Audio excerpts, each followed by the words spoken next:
It is now my pleasure to introduce you to our Chief Communications Officer, Patty Favreau. It's all yours, Patty. Hi, everyone. Thank you so much for spending this time with us this afternoon. This webinar really is an opportunity to share some information about the Church Pension Group, how we're governed, our financial position, and how we respond to some pretty big strategic questions. We started doing this a few years ago to shine a spotlight on some of the topics in our annual report, which we publish every July. If you haven't had a chance to check that out, please visit our website at cpg.org and take a look at our annual report. I have some questions for my colleagues on the executive leadership team, and then we're going to open it up to questions. You're also going to hear from the chair of the Church Pension Fund Board of Trustees.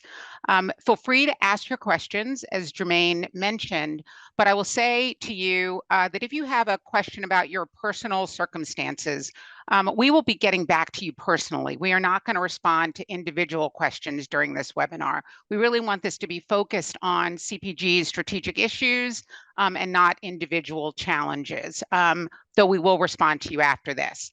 So in a few minutes, we'll get started. But first, I want to introduce the people on our panel. First, I'd like to introduce you to Kathryn McCormick. She is the chair of the CPG Board of Trustees, CPF Board of Trustees. She used to be the president of Province 4. She served as a diocesan executive for a number of years before joining us on the CPG board. And she's just been a wonderful asset as we've thought about lots of different strategic issues. Mary Kate Wold is our CEO and president. She has been with CPG for over 10 years.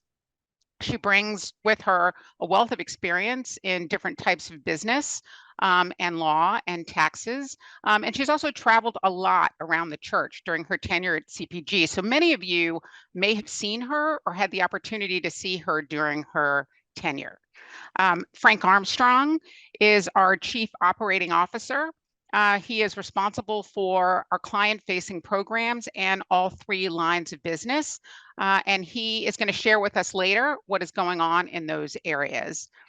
Ellen Taggart is our Chief Financial Officer. Ellen joined us as a consultant many, many moons ago, helped us be more fiscally responsible, more financially disciplined than we were already. She's put amazing programs in place to help us make sure we're doing the right work for the church in the most fiscally responsible way. And we'll be hearing from her shortly as well.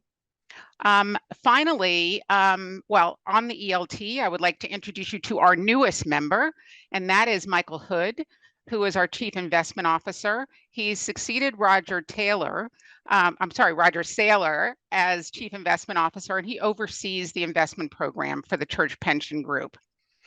And then Arlette Benoit Joseph joined us recently in the Church Relations Group, and we are so thrilled to have her in the organization. She came to us from Pennsylvania, and since she's been with CPG, she's been traveling around the church and meeting people to help us bridge what we do to different constituencies around the church. She's a wonderful addition to our leadership team, and we feel fortunate to have her with us today and every day.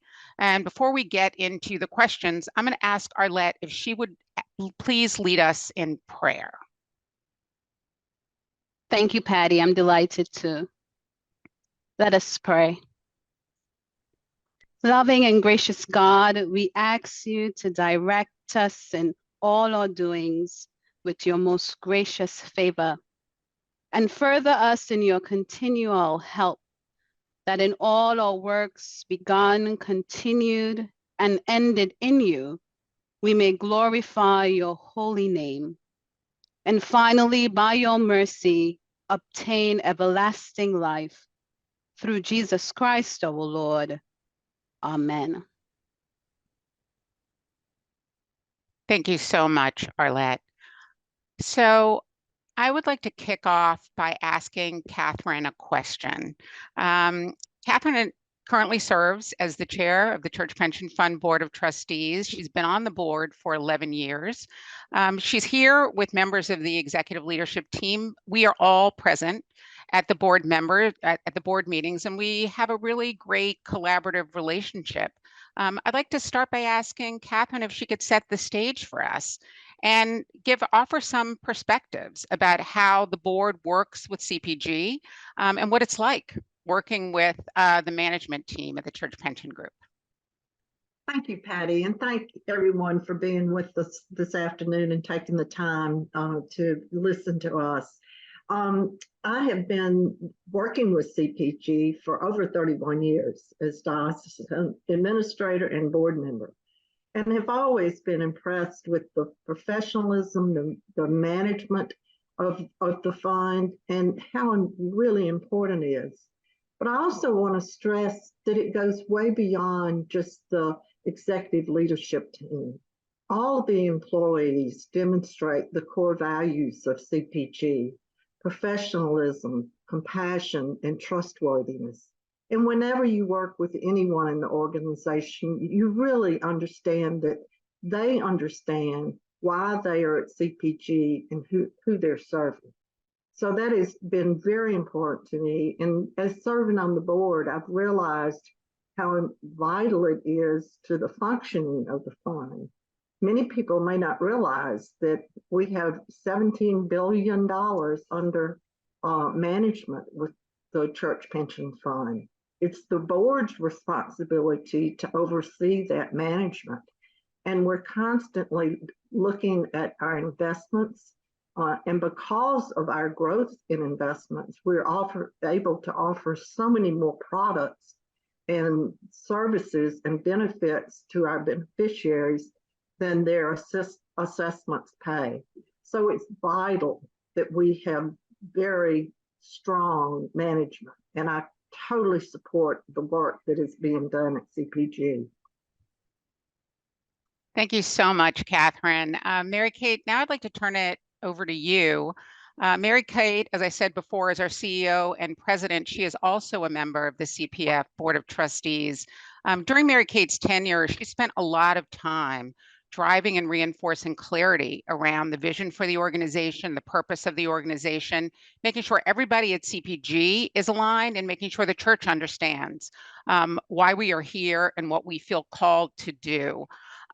Mary Kate, I'd like to ask you, what are some of the things that you do, that you make sure we do, to make sure that we're getting the right things done and that we're getting that work done effectively and efficiently for the church? Well, there's a lot, Patty, but I think you referred to vision, and I think we have to start with the big picture. So our vision for the organization, I'll just articulate, probably paraphrase, but it's to make sure that we're able to offer our participants the highest level of financial security in their retirement, but in a way that's consistent with our strong financial discipline, and that also is consistent with the evolving needs of the church. So that's always where I start. That's our long-term vision. It drives our strategy. It drives how we look at our annual goals for the organization. And others of my colleagues will be talking about financial discipline and what we do in terms of cost value analysis and that, to make sure that what we're offering our clients is the best possible quality at the best possible price. But I think the other prong of that vision, consistent with the evolving needs of the church, is really, really important.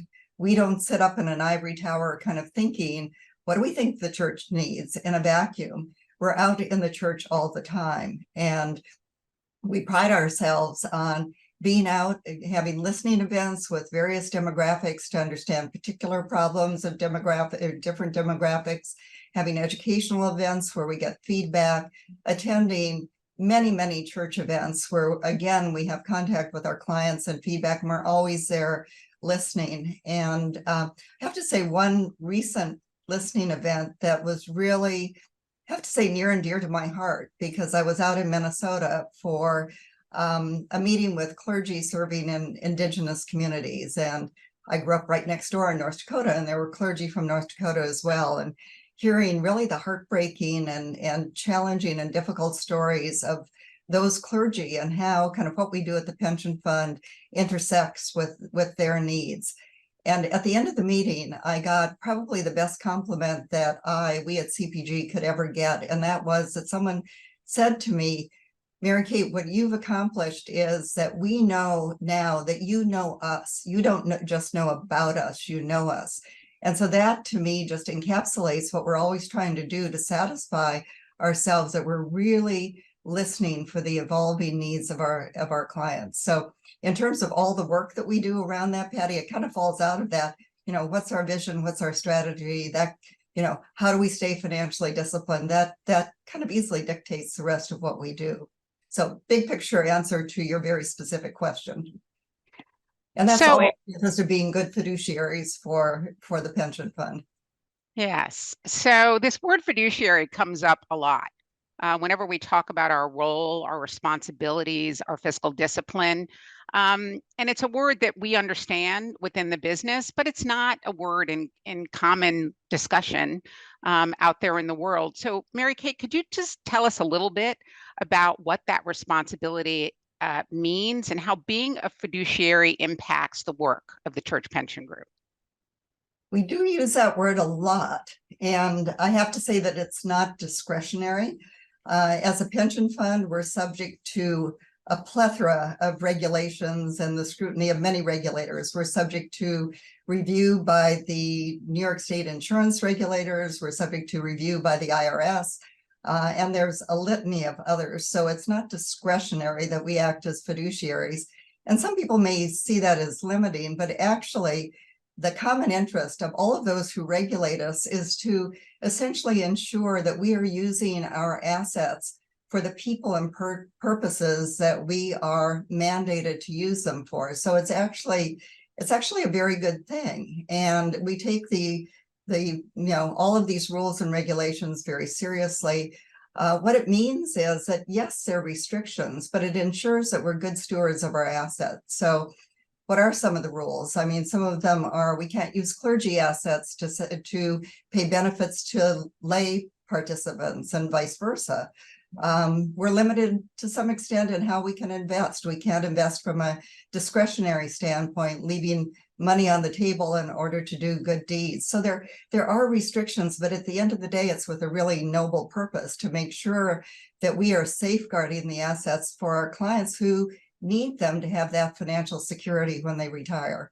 So it's a word that some people see as, maybe restrictive. I see it as a real blessing to be in that steward sort of role as a fiduciary. Thank you very much. So Michael, the newest member of the executive leadership team, first of all, welcome to the first one of these webinars. I'm sure everyone who's participating looks forward to hearing more from you. My first question is, how's it going? You've been here a few months, and how are you settling in as our newest Chief Investment Officer? And it may be useful for people who aren't as familiar to just recap generally what our investment strategy is as an organization. Well, thanks, Patty. It's going well. Really, what's helped with the transition here into CPG is that I'm joining a senior and experienced investment team. There's been a great deal of stability in the investment department here over the years, and there's a lot of steady hands that are still in place. And in fact, for many people in our team, it's the second CIO transition they go through, even though my predecessor was here for nearly a decade. And just as most of our personnel hasn't changed, nor is our approach to investing. We're long-term investors. We maintain a portfolio that's diversified. That means exposures to different asset classes, different geographies, different sectors of the economy. And within each asset class, we typically hire a few different outside managers to put our money to work. And that's, again, where our team comes in. We know the managers well. We understand the processes that they're following and the ways in which they're balancing risk and reward. Certainly for each of those investments that we're making, we think about the fees that we'll be paying to make sure we're getting our money's worth. Our investment returns are always reported net of the fees that we paid, which is always the way we think about these things. And in terms of the total portfolio, what we think about are the returns that we can reasonably expect over time, and then the range of plausible outcomes around that base case forecast. And that allows us to do stress testing of how our assets might evolve over time relative to our liabilities. And those liabilities really are the benefit payments that we need to make. Right now, our assessment is that we're in solid shape. Certainly not comfortable enough to relax, and we'll certainly never relax. But we're okay with the position we're in today. I'll mention as well that a crucial aspect of our process, and again one that's not changing, involves managing our cash. A big chunk of our investment portfolio is illiquid, meaning the money's tied up for extended periods in search of returns, and we need to make sure we have enough cash to pay our benefits. We check our cash levels each month. We perform a semi-annual liquidity stress test, which we're in the middle of now, and that's probably the most important part of our overall risk management approach. So Michael, we just got a question in the chat in response to your comments, which I want to hop to immediately, because apparently there was a horrible rumor going around that at some point we did not have enough assets to cover benefits. So could I ask you or Ellen or Frank, whoever, to jump in and talk about, like, what do we do to make sure that that does not happen, or that we have a high level of confidence that we will have enough assets to cover benefits for decades to come? So I'll start, Patty, and then I think Frank will probably want to jump in as well. Yeah. So what we do is we know today what the stream of benefit payments that we're going to be making is. Now that number will change, right? Because the plan is an open plan. We have new members coming in all the time, and the board typically feels like it's in position each year to grant a cost of living allowance to beneficiaries. Which obviously then increases the future amount of payments that we're going to be making. But in doing so, in thinking about those cost of living allowances and the setting of the benefits, it's really important to think about what is the funded status of the plan. And right now, we're confident that the assets we have on hand are more than sufficient to cover those liabilities. We still need to be in a position in the portfolio where we're out seeking returns. We want to grow those assets so that we can fund future increases, cost of living allowances, and so on. But we're always balancing that against the risks that we're taking, so that we make sure that funded status stays in positive territory. So I want to just jump in because you're referring to what we're doing now, Michael. But the question was that there was a rumor a few years ago, and I've been here for over 12 years, and never during that time has there been any concern that we would have enough assets to pay our beneficiaries. So I'm not sure what the source of the rumor was. This is the first I've heard of it, but rest assured that was not a concern that we have.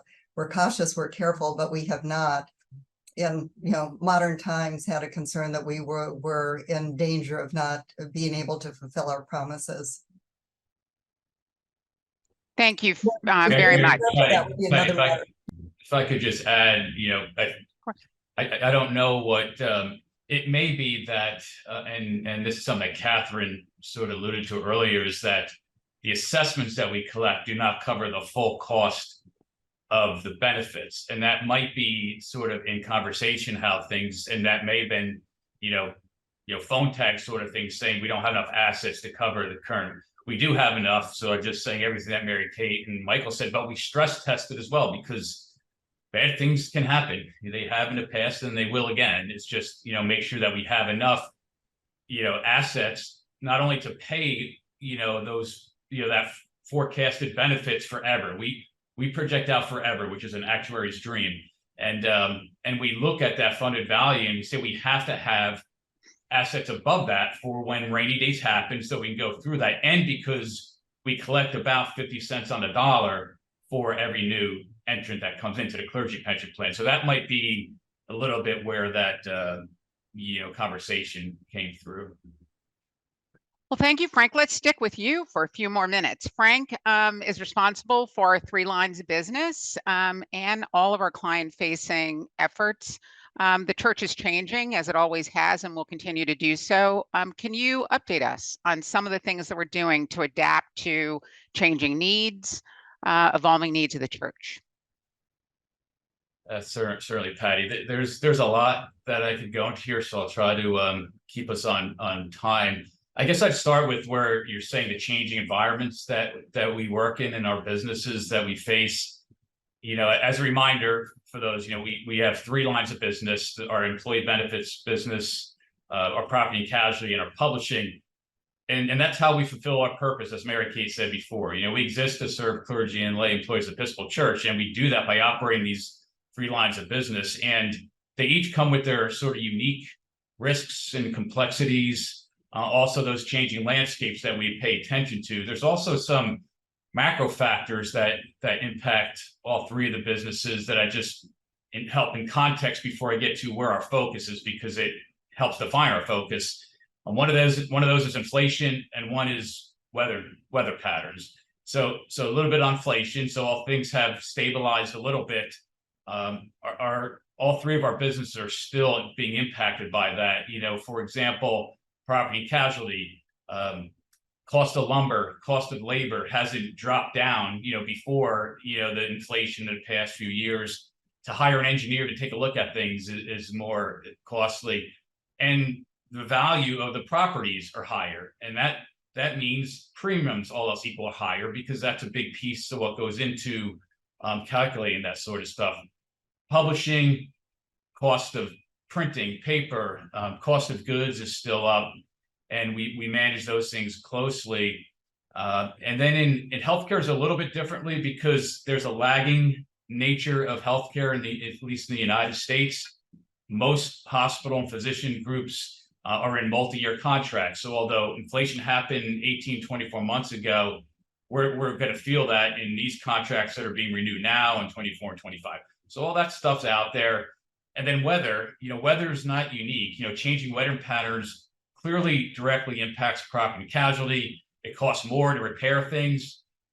More things happen because of weather, and different type of things happen. We're seeing more Category 5 hurricanes. A lot of water coming in, stays around longer, and then it leaves. But we're also seeing just different weather patterns of winter freezes that kind of cut through Texas all the way through to the eastern coast and all the way up to Maine. So much broader impact in different ways. Microbursts of flooding and fires. We've had just reported our 5th fire this year of a large size, and that's we usually see 1 or 2 a year. And so there's a bunch of different things that are happening there. It also impacts healthcare, because when it gets hot for a long period of time, people that have chronic conditions, or the elderly and the very young, don't deal with that very well. So that sets into acute episodes of care. People wind up in the emergency room.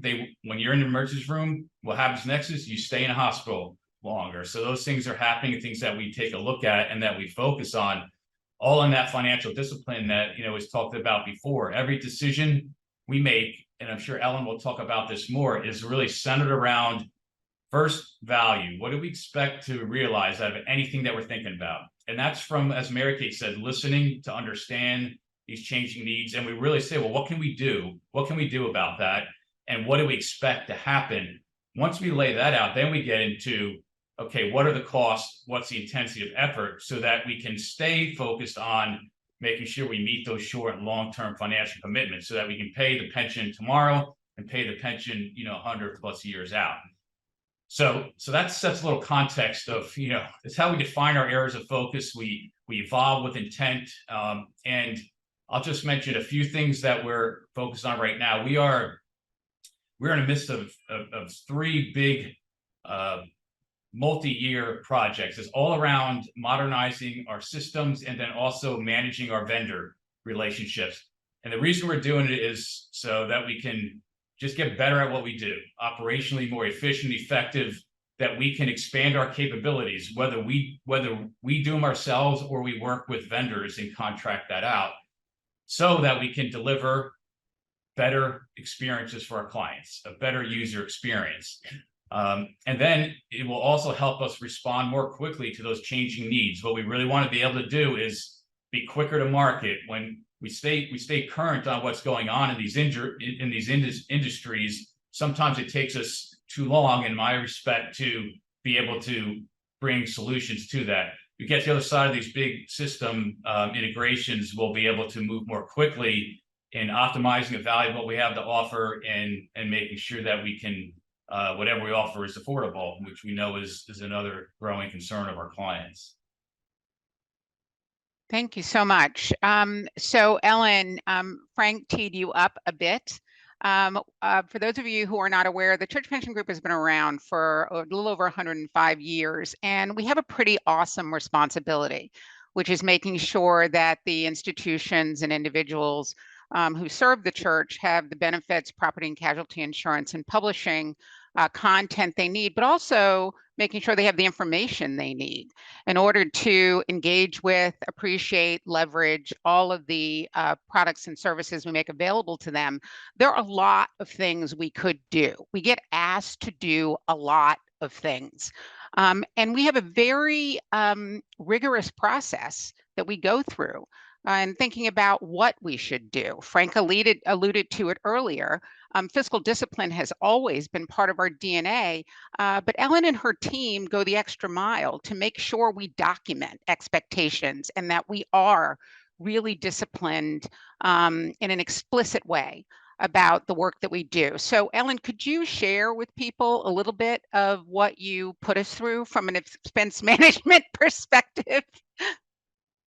Sure. And I will start at the top and go back to actually what Mary Kate started off with when she talked about our vision, right? And I want to make it just really clear and emphasize that financial discipline is in everything we do here. It's really part of our mindset, right? And it goes back to it's stated in our vision, and then it trickles down to everybody on every seat here at the organization. And so let's talk a little bit more about cost value, benefit analysis that Patty has touched on and Frank and others have touched on. I think it's worthwhile explaining a little bit about what that is, because there might be some people who say, like, what is that really, right? So in all of our decision making, in the bulk of the work that we take on, small decisions and really significant investments in technology and process and systems and vendors that Frank mentioned, what we do is we require that we estimate up front. We have real rigor around figuring out what we think that thing will cost us. And then what we do is we spend a lot of time talking about, and what's the expected outcome, right? And that expected outcome is meant to deliver value, right? Whether that be to the organization and efficiency and effectiveness, which eventually should be residual to our clients, or it's a direct value to our clients. And so we look at that, and what that helps us to do is prioritize our work. So when we think about sort of our planning and our budgeting and achieving that vision over the long haul, we do that work up front on every one of those initiatives, goals, so that we can feel confident about our decision making. And then we don't stop there. Back to the torture that Patty sort of described that I require from everybody. But then when we decide to do something, we monitor very closely. How are we doing against what we said we were going to do, what we said we were going to accomplish in a certain period of time, and how much resource costs are we taking compared to what we originally estimated? And we have full-on stopped certain things because we get to a place sometimes of, this just isn't working. This decision isn't bearing what we expected it to bear.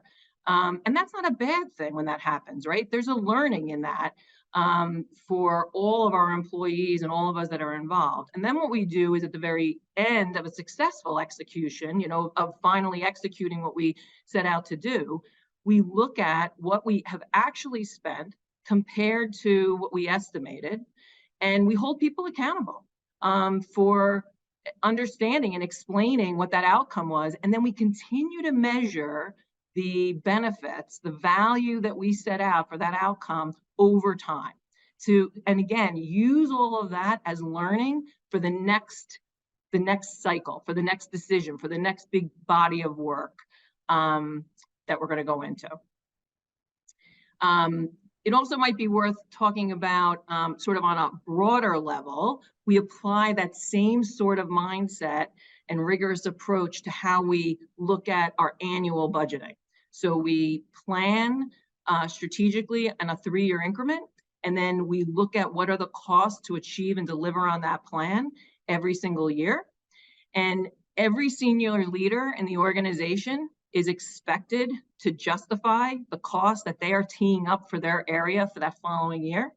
And that comes down to every single headcount, every single employee. We look at what are those employees delivering back to the organization? What's the value that they're going to bring to us?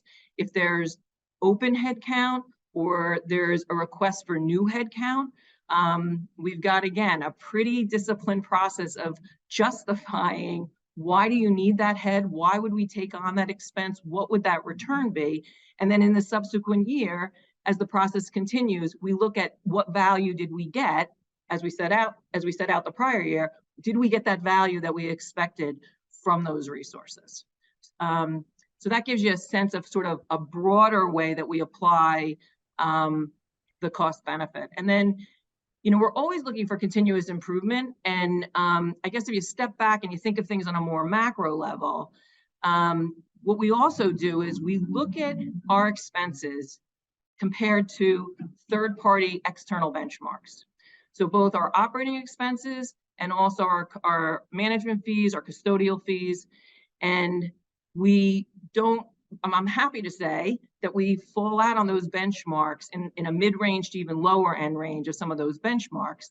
But we don't sit back and sort of say, okay, we're in a good place. It just sort of drives us to more continuous improvement over time. And I think that helps people around the organization to be more fiscally responsible.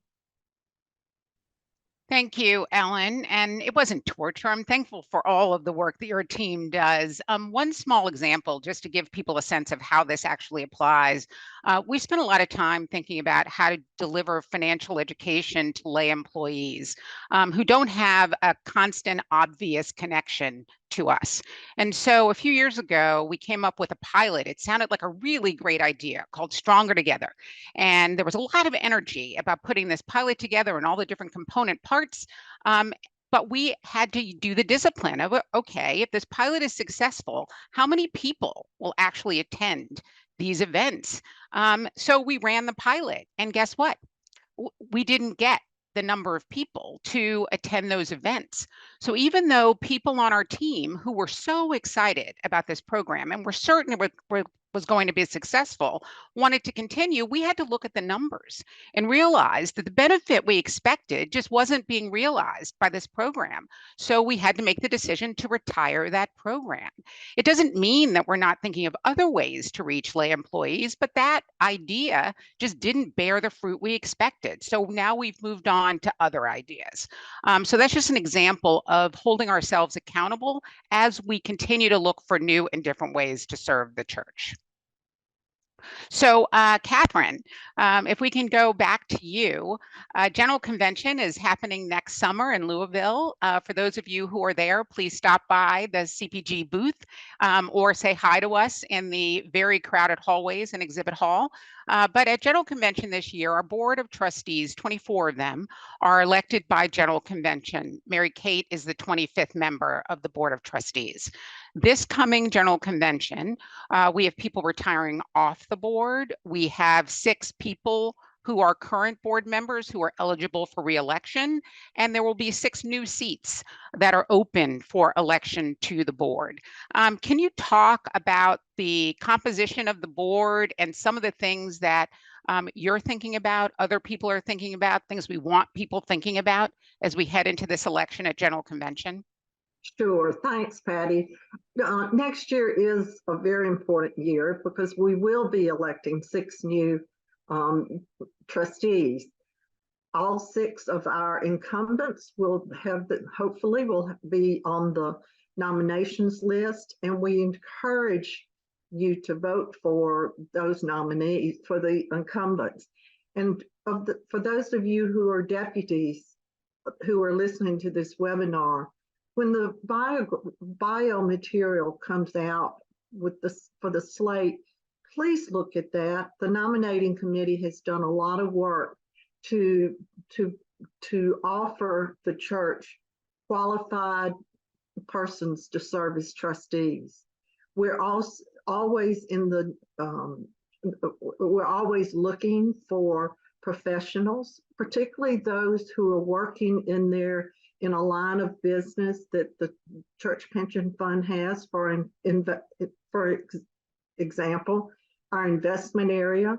As I mentioned earlier, the board oversees the management of the fund, and it's crucial that we have persons and trustees who are currently working in the investment field. We're in need of CPAs on the board.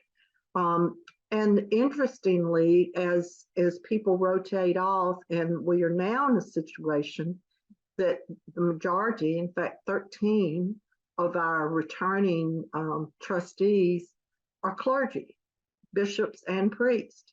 Well, we certainly welcome the clergy, but then again, we're looking for professionals who are actually working in their field. And so I just urge the deputies, because it is the House of Deputies who vote on the Board of Trustees, to seriously consider the bios of those being nominated. And consider the needs. There will be a list of the needs for this new board, and it's a very, very important responsibility for the House of Deputies. Thank you, Kathryn. So in addition to electing members of our Board of Trustees, General Convention also passes other resolutions that impact the work that we do. At the last General Convention, there was a creation of the Denominational Health Plan Task Force that's taking a productive look at what the medical trust is doing regarding providing health benefits to eligible people around the church, and thinking about ways that we might optimize that plan. Frank Armstrong is a member of the task force. And so if I could ask you, Frank, to give us an update on how that's going and to share some reflections on the work of the task force. Sure, Patty. Yeah, the task force is going very well. By the way, Kathryn's also on the task force, but we really started the work earlier this year. So we met in person, I forget what month it was, but it was definitely 2023, to start really a discussion around what are the needs of the church? What do we want out of a healthcare plan? You know, that sort of stuff, before we went into solutioning all that. So it was a full sort of day and a half of kind of going through things. And then some of the task force members are more steeped in the knowledge of healthcare than others. So we brought in some external experts to kind of set some context and that sort of thing. So that was a really good sort of first start of a grounding and really good discussion. You know, there's a lot of, so for again, the task force is charged with trying to come up with, explore opportunities to reduce costs. We know healthcare costs increase every year. And so it's how do we keep the value, optimize the value, but control costs, you know, in a different and better way. And that's really where our focus has been. And we've met a handful of times since, all through Zoom and those sorts of things, and created two teams of work. One is to really dig deeper in exploring those opportunities for consideration, really not leaving anything on the table, but quantifying, well, if we did that, what would be the cost impact, estimated cost impact, and what other impacts, sort of the trade-off conversations around these things. I think task force, you know, kind of came around pretty quickly that there's no silver bullets to solve healthcare, but there are some things that we can be talking about and exploring further, and really focused on bringing something for the 81st General Convention to sort of sink their teeth into in terms of voting on some possibilities. The second work stream is on listening sessions, and held one with administrators just to get a sense from their perspective, what's working well with the denominational health plan, what are things up for consideration. And there's more broader sessions scheduled, I think maybe this week and next and the following week, so that we can kind of bring, even if it's anecdotal information, to that General Convention as well.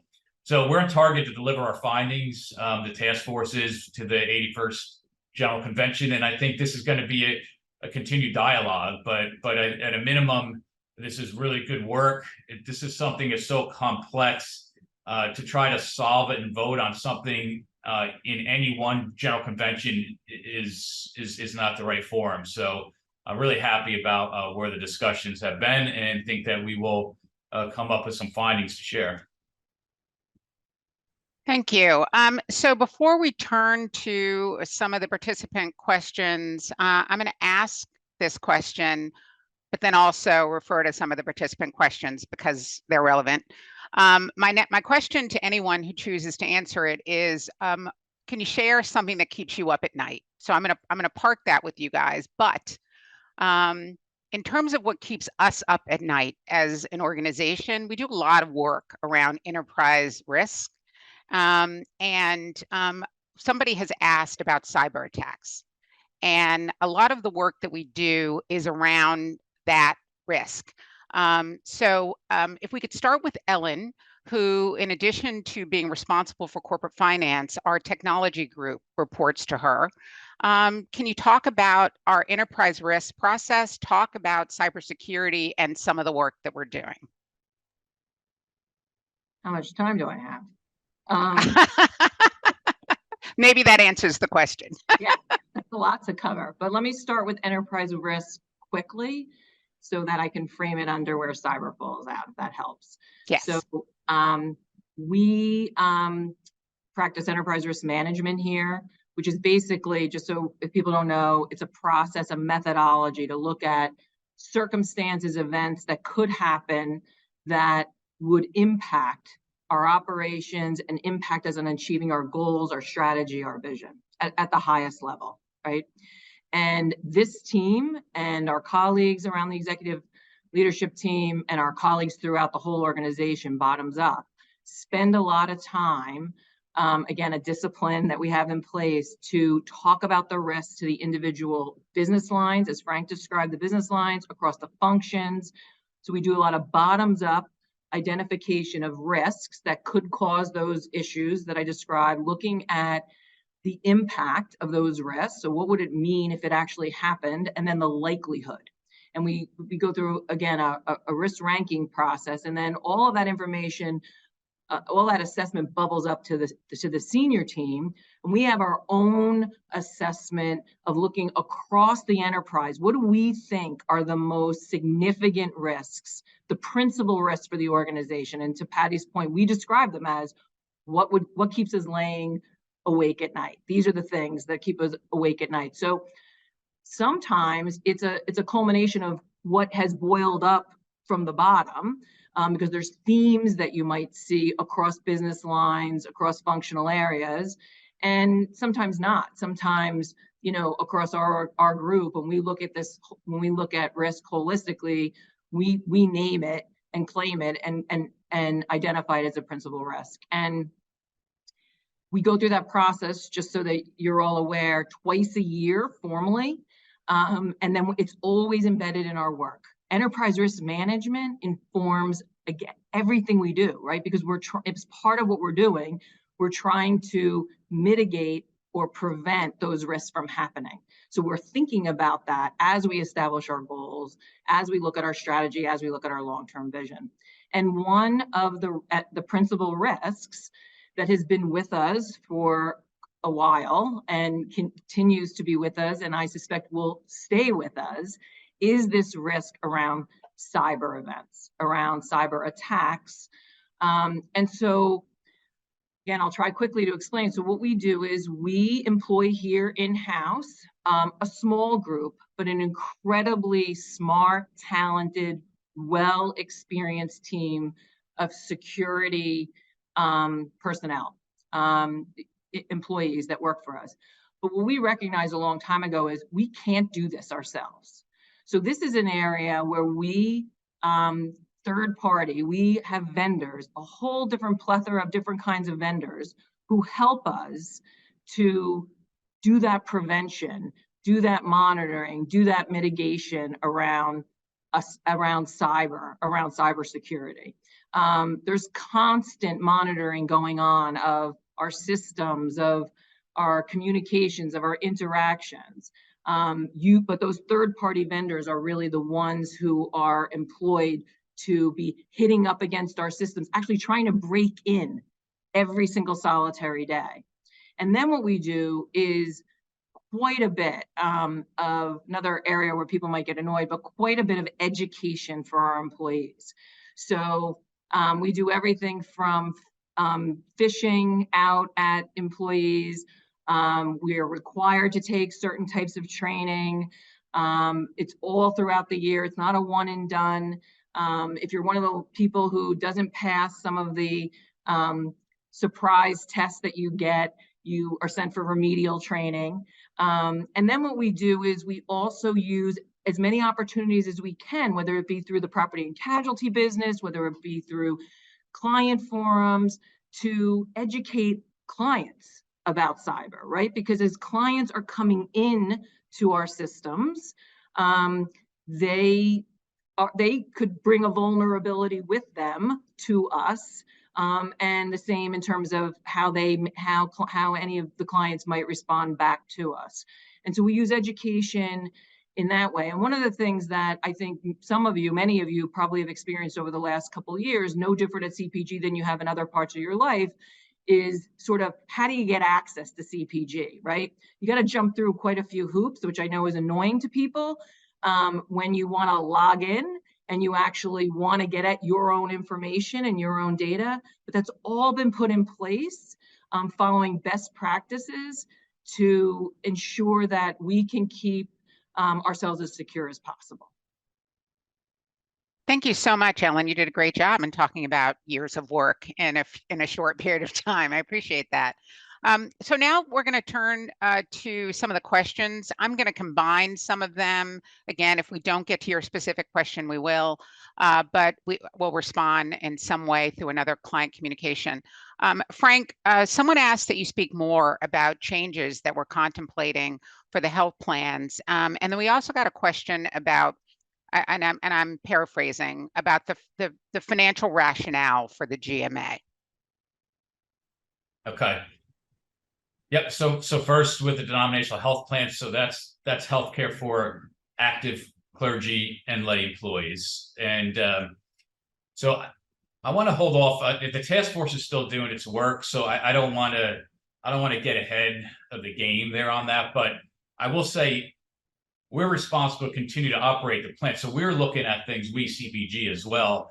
And a key thing that we are focused on and looking to launch or implement moving into next year's annual enrollment, so for 2025 plan year, is to help all of our members better navigate the complexities of healthcare. So I'm not going to go into details of it, but so one point of contact where we can attach, we can bring all the resources that we have today or others that we bring in. Our clients don't need to know where they come from. We pull it all together, and they know if anything happens from I can't get an ID card to I need to go to the hospital, where do I go, sort of thing. So that's in the works, and all that system work that I was talking about allows us to kind of get to that and bring value more quickly to our clients. We expect better just clinical outcomes for our people, and then over time control costs better. So more to come on that. I would say that's just similar conversations that are happening with the task force, and number of options, and how do you share cost burdens differently across the church. Those are the type of themes that the task force is talking about. On the group Medicare Advantage, so this is the retiree plans for for clergy and lay employees that retire and are 65 and older that are eligible for Medicare. And yes, a couple of years ago, we made the decision to move from the Medicare sub plans to a group Medicare Advantage plan. And at this time of year especially, we tend to get questions about Medicare Advantage, and some of that's because it's annual enrollment, it's front and center for people to make decisions, but also it's because there's a lot of media on individual Medicare Advantage plans. So you'll see on the newspaper, on the TV, pay zero and here's what you get, sort of thing. And a lot of what you get are tighter networks, very localized and that sort of thing. And sometimes, when you bring your group Medicare Advantage card to a doctor, they'll say, I don't accept that. Well, they do. And then there's just continued education there. So we get some of that noise in the system. It has quieted over time, but but physicians are still learning this. But the short answer is, for our plan, if a physician accepts Medicare, they accept our plan. And every now and then that doctor will say they don't. It's because whoever's at their desk is confusing individual Medicare Advantage with our group plan. I will say on the hospital side, it is a little bit different. Hospitals can choose not to participate in the group Medicare Advantage. Almost all of them do, but there are some that do not. And we are constantly looking at to make sure that there's broad enough access in any given area, and we make some decisions as we go. That was something we knew going in. So, we researched this thing for years before we pulled the trigger, and it was all that cost benefit that Ellen was talking about. We expected to bring better value at lower cost, and that's basically what has been delivered, but also changed. And some people don't like it, but the vast majority of our client satisfaction scores are very high on this plan. But I would say most of what we hear is around that, well, the hospital system that I used to go with isn't in there, and that's a problem for me. And I get that. And that was a known going into, and that's one of the trade-offs that I was talking about. Now, we certainly are not going to, we look at markets, and if there really are hospital access issues, then we do make some other decisions around how do we deal with that. We haven't found too many areas like that, but there have been a couple. So I just want to jump in here because the question was focused on, given the financial conversation, how do we make that financial decision?